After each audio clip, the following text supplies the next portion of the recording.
You are watching Delhi News. क्या है क्या करें? मैं मन से प्रमुख राज ठाकरे को चुनौती देता हूं कि आप 94 लाख जो तथाकथित तौर पर फर्जी मतदाता की आप बात कर रहे हैं, उनकी पूरी लिस्ट सार्वजनिक करिए। यह सिर्फ हवाबाजी चल रही है। विरोधी पक्ष के अंदर एक नया शगल ये आ गया है, एक नया शौक उनको चर्राया है।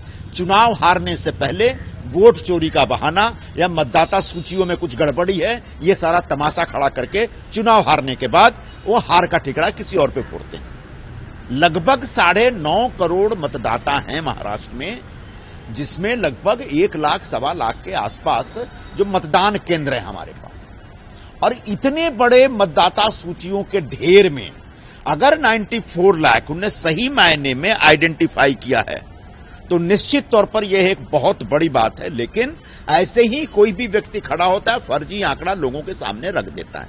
एक विषय तो यह है, तो ये मेरा चुनौती है, मेरा चैलेंज है उनको। दूसरा विषय यह है कि जब बिहार में चुनाव से पहले चुनाव आयोग एसआईआर की प्रक्रिया शुरू कर रही थी या लागू कर रही थी, तब विरोधी पक्ष ने कहा हमारे वोटरों को निकाल रहे हैं, हमारे वोटरों के नाम कट रहे हैं। सुप्रीम कोर्ट तक चले गए। आखिरकार सुप्रीम कोर्ट ने दखलंदाजी की और एसआईआर की प्रक्रिया पूरी हुई और 60-65 लाख जो भी थे वो ऐसे फर्जी वोटरों के नाम निकले। अगर यहां पर भी महाराष्ट्र में भी फर्जी वोटर हैं तो निश्चित तौर पर इनके खिलाफ कार्रवाई होनी चाहिए। लेकिन फर्जी वोटर कौन है इसकी जानकारी, पुख्ता जानकारी किसी को तो देनी पड़ेगी। ये जो हवाबाजी चल रही है उससे कुछ नहीं होगा।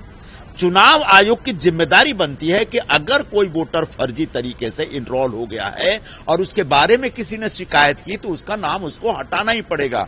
तो राज ठाकरे इधर उधर जाके सभाओं में ऐसी बड़बड़ करने के बजाय सीधे चुनाव आयोग के पास जाएं और 96 लाख लोगों की सूची उसके सामने रखें कि ये सब फर्जी है, इनको रिलीज करिए, इसको हटाइए, रिमूव करिए यहां से। प्रज्ञा ठाकुर का बयान आया कि जो लड़कियां अपने माँ बाप की बात नहीं सुनती हैं और जो नॉन हिंदू हैं उनके यहाँ जाना, तो उनकी दोनों टांगे तोड़ देना चाहिए, इस तरह से बयान आया। इस तरह की बातें तो मैं नहीं कहूंगा, लेकिन लव जिहाद एक बड़ा मुद्दा है। और अगर मुस्लिम लड़कों ने किसी हिंदू लड़की को या किसी भी समाज की लड़की को जबरन फंसा करके फुसला करके उससे शादी करने का कोई एक षड्यंत्र रच रहा है तो निश्चित रूप से इसके खिलाफ कार्रवाई होनी चाहिए। लेकिन अगर कोई लड़की और लड़का सही मायने में एक दूसरे से मोहब्बत करते हैं और उसमें कोई एक बहुत बड़ा धार्मिक एंगल नहीं है तो मुझे लगता है इस पर बहुत ज्यादा ऐतराज किया जा सकता है। हाँ, ऐतराज उस पर जरूर होना चाहिए जो हमारी हिंदू लड़कियों को फंसा के फुसला करके उसको अपनी शादी का झांसा देके अपने नेट में लेते हैं, अपने जाल में लेते हैं और उसके बाद उसकी हत्या भी कर देते हैं। ऐसे लोगों के खिलाफ कार्रवाई होनी चाहिए और इस प्रवृत्ति के खिलाफ कार्रवाई होनी चाहिए। लेकिन किसी बच्ची की मोहब्बत की जो भावना है, जज्बात है, उसके ऊपर इस प्रकार से हमला नहीं होना चाहिए। चिराग पासवान का बयान आया कि जो इलेक्टेड एमएलए हैं वो फिर से एक बार नीतीश कुमार को मुख्यमंत्री चुनेंगे। देखिए, ये एक वैधानिक प्रक्रिया है। नीतीश कुमार जी के नेतृत्व में एनडीए वहां पर चुनाव लड़ रही है, ये एक सच है। अब उसके बाद जब चुनाव के रिजल्ट आएंगे, नतीजे आएंगे और कौन सी पार्टी के कितने विधायक आएंगे, उन विधायकों के बीच नाम डाले जाएंगे और तमाम विधायकों के बीच जो नाम पर सहमति बनती है वही मुख्यमंत्री का चेहरा होता है, जो रूलिंग पार्टी होती है। मेरा कहने का मतलब ये।